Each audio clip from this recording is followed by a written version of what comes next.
બનાવીએ અને શું નવીન બનાવશું તો આજે આપણે બનાવીએ કોઈ આફ્રિકન ડીશ. આફ્રિકન ડીશમાં એની ફેમસ ડીશ છે ગીધેરી અને ઉગાલી. તો આપણે બનાવશું ઉગાલી ગીધેરી ફટાફટ આપણા રસોડામાં જઈને સિમ્પલ રીતના પણ બહુ હેલ્ધી ફૂડ હોય છે. એ ફૂડ ખાવાથી સ્ટ્રોંગ તાકાત અને શક્તિ બહુ જ આવે. તો આપણે જઈને બનાવીએ આપણા રસોડામાં સ્ટ્રોંગ ફૂડ એકદમ ફાઇન મજાની ગીધેરી અને ઉગાલી. ચાલો મારી સાથે. આપણે આજે જે બનાવવાની તૈયારી કરી છે એ છે આફ્રિકન ડીશ. વેરી એ લોકોનું સ્ટેપલ ફૂડ કહેવાય અને સ્ટેપલ ફૂડમાં ગીધેરી અને સુકુમા વિકી આવે, ઉગાલી આવે. તો આપણે બનાવશું ગીધેરી અને ઉગાલી. તો અત્યારે બનાવવાની તૈયારી કરી છે ગીધેરીની. ગીધેરીમાં શું શું જોઈએ તમે જોઈ શકો છો કે મેં કોબી લઈ લીધી છે કાપીને, કાંદા લઈ લીધા છે, બીન્સ હતા બાફેલા છે, એને પલાળી દેવાના 8 કલાક પહેલાં. 8 કલાક બાદ એને આપણે બોઇલ્ડ કરી નાખશું. તો એનો રસો પણ આપણે લઈ લીધો છે, રાજમા બીન્સ. એની સાથે આપણે લઈ લીધી છે મકાઈ. આની અંદર વ્હાઈટ મકાઈ હોય, યલો મકાઈ ના હોય, પણ ઓસ્ટ્રેલિયામાં વ્હાઈટ મકાઈ મને બહુ રેર મળશે. તો મારી પાસે જે છે એ હું યુઝ કરું છું. આપણે બનાવશું Indo style, little bit Indian touch આપશું. એટલે કે આદુ મરચાંની પેસ્ટ જેવું છે જરાકી નાખશું. કાં તો તમે લઈ શકો ટમેટા કટ કરેલા ગ્રાઇન્ડ કરીને, અને નહીંતર તમે લઈ શકો ટમેટો સીરીઓ. તો હું લઈ લઈશ ટમેટો સીરીઓ સાથે બટર. બહુ જ હેલ્ધી હોય છે આ. એની અંદર આફ્રિકન પીપલ બને ત્યાં સુધી કોઈ ચીલી નથી નાખતા, પણ આપણે અંદર નાખશું. બધું નાખીને બનાવશું સ્ટેપલ ફૂડ ગીધેરી ઉગાલી. આ બધી વાત સાથે આપણે મૂકી દીધી છે પેન ગરમ કરવા. એની અંદર આપણે લઈ લઈશું 2 ટેબલસ્પૂન જેટલું ઓઇલ. આની અંદર ઓઇલનું પ્રમાણ ઓછું હોય છે કારણ કે આફ્રિકન પીપલના સ્ટેપલ ફૂડમાં એ લોકો ઓઇલ અને મરચાંનું પ્રમાણ બહુ હોતું નથી.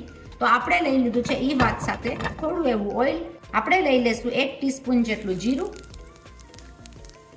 આપણું જીરું પાકવા મંડી જાય એટલે આપણે લઈ લઈશું એની અંદર ઓનિયન, એટલે કે એક મોટો કાંદો લીધો છે. એની સાથે આપણે નાખી દઈશું, તમને જે પ્રમાણમાં કોબીનો ભાવને ભાવતો હોય એ પ્રમાણમાં તમે લઈ શકો. તો મેં લઈ થોડી એવી કોબી. એની સાથે આપણે લઈ લીધી છે મકાઈ. મકાઈ સાથે આપણે લઈ લઈશું બીન્સ. આ બધી જ વસ્તુ નાખ્યા બાદ આપણે એને કરી નાખશું થોડું સોટે, કહીએ કે આપણે થોડું એને મિક્સ કરી નાખશું અને એને આપણે થવા દેશું આના જ પાણીની અંદર. એની અંદર જે પાણી છૂટ્યું છે બીન્સનું ને કોબીનું ને એની અંદર આપણે એને પાકવા દેશું. આનું મિક્સિંગ બહુ જ સરસ દેખાય છે. આ બહુ જ હેલ્ધી ફૂડ છે. આ તમારા છોકરાઓ ખાતા હોય અને સ્પોર્ટ્સમાં રમતા હોય કે ફેમિલી માટે હેલ્ધીમાં હેલ્ધી સ્વાદિષ્ટ ફૂડ આ કહેવાય.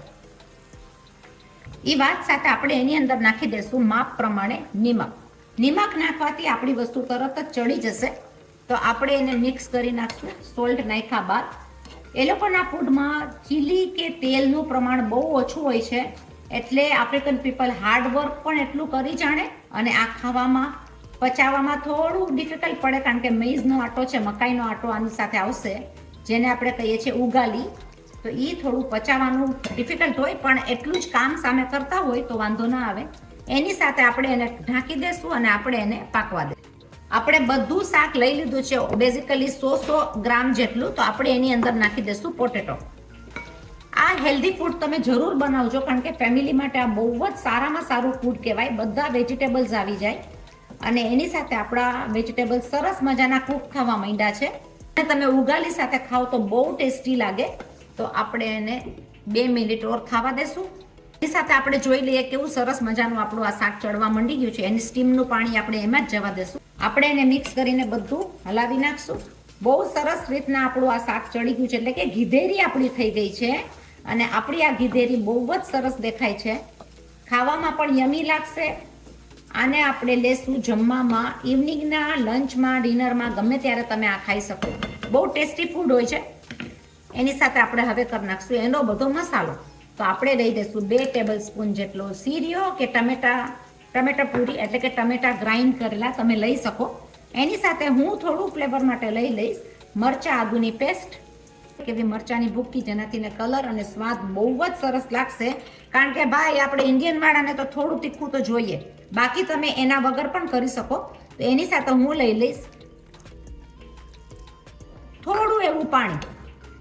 એને આપણે બધું મિક્સ કરી નાખશું. અને આપણને થોડી રસબસતી જોઈએ છે ગીધેરી, તો ગીધેરીનો કલર બહુ સરસ આવશે. આપણે આને મિક્સ કરીને 2 સેકન્ડ થવા દેશું ને આપણી આ ગીધેરી તૈયાર થઈ ગઈ છે ઉગાલી સાથે ખાવામાં.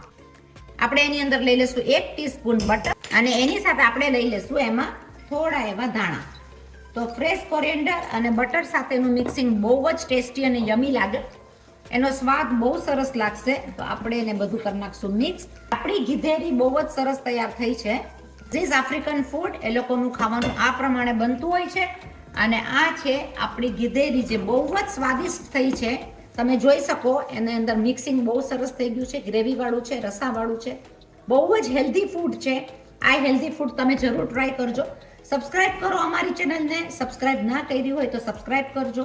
સપોર્ટ કરો, બીજાને શેર કરો અને ફોરવર્ડ કરો આ બધી નવી નવી રેસીપી. હવે આપણે બનાવશું ઉગાલી. આપણે બનાવી નાખશું ઉગાલી. ગીધેરી સાથે ઉગાલીનું કોમ્બિનેશન બહુ જ સરસ જાતું હોય છે. તો મેં લઈ લીધું છે મેઇઝ મિલ, એનો આટો, એને જે મેઇઝનો મકાઈનો આટો આપણે લઈ લીધો છે. તો મેં લીધો છે 1 કપ મકાઈનો આટો. આપણે પેન ગરમ કરવા મૂકી દીધી છે. આપણે લઈ લીધું છે 1 ટીસ્પૂન જેટલું તેલ. એની અંદર આપણે લઈ લઈશું 1 ટીસ્પૂન જેટલું બટર. બટરની સાથે બટર અને તેલનું બે મિક્સિંગ ગરમ થાય છે તો આપણે લઈ લઈશું એની અંદર જીરું. એટલે આપણે એમાં લઈ લઈશું 1 ટીસ્પૂન જેટલું જીરું. જીરું જ્યારે આપણું પાકવા માંડી જાય ત્યારે આપણે લઈ લઈશું 1 કપ જેટલો મકાઈનો આટો. તારને આપણે હલાવી નાખશું, એને મિક્સ કરી નાખશું. એ જ સેમ કપના માપમાં આપણે લેશું 1 કપ સામે 2 કપ પાણી. તો આપણે એની અંદર લઈ લઈશું 2 કપ પાણી. આપણે કરી નાખશું મિક્સ. આ તરત જ ખીચીની જેમ હલાવવાનું હોય છે. થિકનેસમાં થોડું જાડું પાતળું મિક્સિંગ થઈ જશે. આપણે જેવું થિકનેસ જોઈએ એ પ્રમાણે. પાણી પી જાય મકાઈનો આટો એટલે થીક થતા વાર નહીં લાગે. તો એ સાથે આપણે મીડિયમ તાપ ઉપર એને પકાવશું. એ જ્યારે પાકતું હશે ત્યારે આપણે લઈ લેશું સ્વાદ માટે થોડા લીલા મરચાં કૂટેલા. અને તરત જ આ થઈ જતું હોય છે. પાકતાની સાથે આનું થિકનેસ, આની અંદર બહુ બધા વિટામિન્સ હોય છે, પ્રોટીન હોય છે. આ બેસ્ટમાં બેસ્ટ કહેવાય. ધીમા તાપે તમે કરો તો પણ એને મિક્સ કરીને આપણે હલાવવું પડે.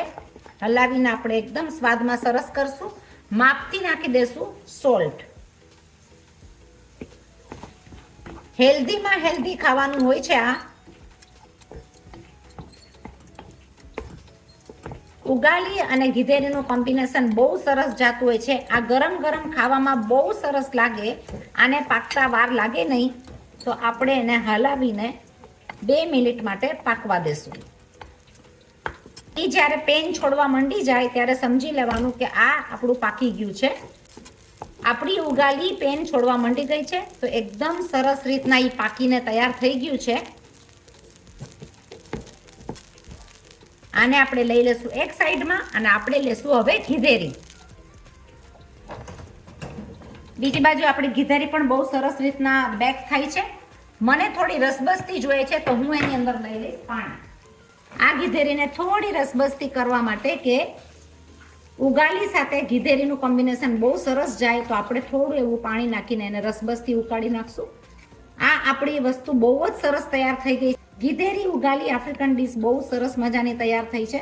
આ તમે જરૂર બનાવજો. એની સાથે આપણે ગીધેરીને થોડું ખદખદવા દઈશું. બનતી હોય ત્યારે સુગંધ એકદમ સરસ આવે છે. બહુ જ સરસ ડીશ બને છે. તો આ તમે જરૂર બનાવજો. અમારી ચેનલને સબસ્ક્રાઇબ ન કરી હોય તો આવી આફ્રિકન ડીશીસ માટે ખાસ સબસ્ક્રાઇબ કરજો. બીજાને પણ ફોરવર્ડ કરજો. અને આવી નવી આફ્રિકન ડીશીસ બહુ બધી લઈ આવશું. તો આપણી 2 ડીશ તૈયાર છે. બહુ સરસ મજાની લાગે છે. ગરમ ગરમ ખાવાની મજા ઓર જ આવશે. તો આ તમે જરૂર બનાવજો. આ આપણી ગીધેરી અને ઉગાલી બહુ જ સરસ મજાના થયા છે. જોજો તમે, આ બહુ જ યમી અને ટેસ્ટી લાગતા હોય છે. હેલ્ધી, એકદમ જ હેલ્ધી હોય. તમે આ જો ખાઈ લીધી હોય એક ડીશ ઉગાલી અને ગીધેરીની તો તમારું સ્ટમક ફિલિંગ બહુ સરસ થાય. એની સાથે આપણી ઉગાલી પણ બહુ જ સરસ થઈ છે. પાકીને એકદમ તૈયાર થઈ છે. એની સાથે આ ખાવાની મજા ઓર જ આવતી હોય છે. જરૂર બનાવજો. ગરમા ગરમ ઉગાલી, ગીધેરી, કેન્યન ડીશ, આફ્રિકન ડીશ સ્વાદમાં બહુ જ સરસ લાગતી હોય છે. તો મારી ચેનલને સબસ્ક્રાઇબ ના કરી હોય સબસ્ક્રાઇબ કરજો, બીજાને ફોરવર્ડ કરજો. પાછા મળ્યા નવી રેસીપી સાથે, આવી બધી આફ્રિકન રેસીપી સાથે.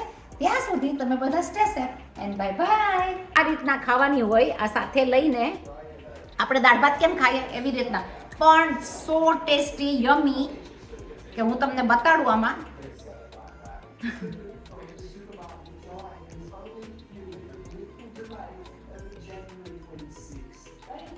Delicious, amazing.